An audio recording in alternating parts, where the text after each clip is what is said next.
Effective companies make use of performance goals to drive value for shareholders, customers, and employees alike.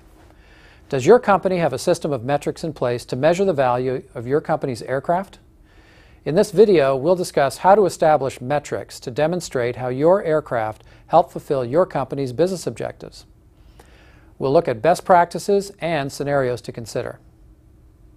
Before you develop your metric system, do some homework on how your company measures performance in other areas. That way, your chosen metrics will be consistent with those used elsewhere.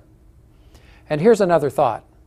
If your company doesn't track performance metrics, it's still a good idea to develop them for your business aircraft.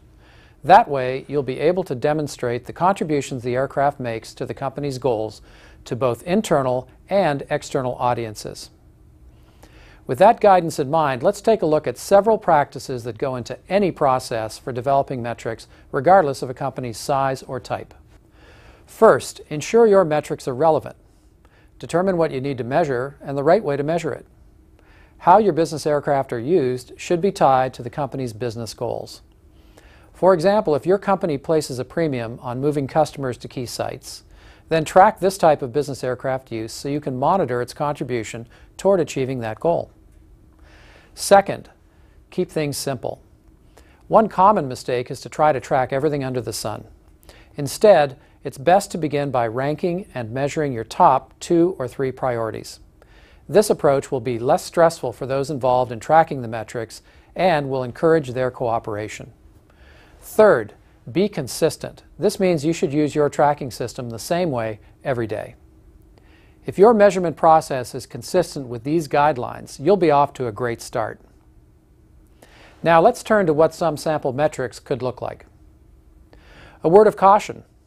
Every company is different, so the examples we'll discuss are for illustration only. To determine the best course of action for your company, you might consult your CFO or others involved in business performance. That way you can implement your plan and realize its benefits as quickly as possible. Now, let's assume your company emphasizes customer retention and revenue growth. If so, then measure how your company's aircraft helps to achieve those objectives. The metrics you might want to track could include the aircraft's ability to expand your company's geographic access, the sales trips taken that directly support revenue opportunities, or missions conducted to serve customers. Tracking this kind of information consistently over a period of time, studying trends in the data, and tying sales missions to your top-line growth will paint a powerful picture of the benefits derived from your use of business aircraft. As part of this toolkit, NBAA and GAMA have provided a simple checklist that your passengers can use to note the purpose of specific trips. Effective businesses manage what is measured. Measuring the right thing means you can put your data into immediate action and optimize your aircraft's contribution to your company's goals. Here's a final thought. Don't be afraid to include insights from internal customers in your reporting process. Tracking, reporting, and acting on the right metrics are the foundation for ensuring how your business aircraft contribute to your company's enterprise value. We hope you found this tutorial useful. Don't forget, additional resources are available on this website as part of the No Plane, No Gain toolkit. Thanks for watching.